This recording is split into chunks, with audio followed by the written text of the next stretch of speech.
Well, Gregory Papanikos is the founder and president of the Athens Institute for Education and Research, and he joins me now from the Greek capital. Really good to talk to you tonight. There we heard from Christine Lagarde, no more deadlines, no more extensions. This is the time where I guess Greek really has to show its hand.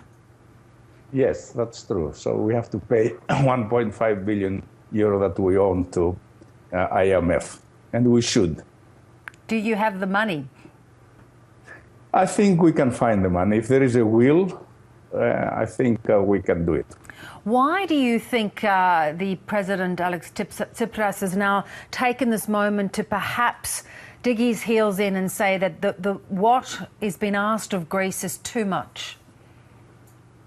I mean, he's playing games. I mean, he wants to satisfy his political clientele, and he knows he has no hope if he doesn't do what he has at least promised before the election, or to show to the Greek people that he's playing a tough guy against the other Europeans.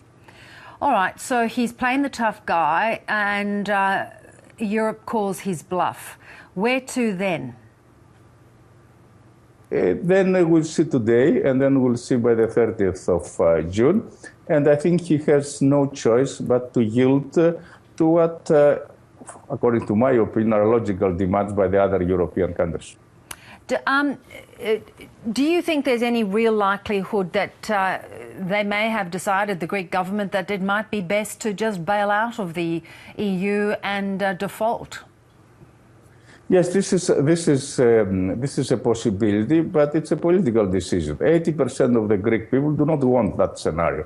And actually 60% of the Greek people, they say that they should stay in the eurozone and the European Union at any cost. At any cost, even with further austerity placed on them? What is austerity? I mean, all the countries in the world, they have austerity. I mean, they have cutbacks, and that's way of living. I mean, if you have a problem, you have an economic problem, try to solve it by cutting back. I mean, that's the only solution. It's the same thing. Go ahead. Yeah, it's true for a small household, and it's true for a country.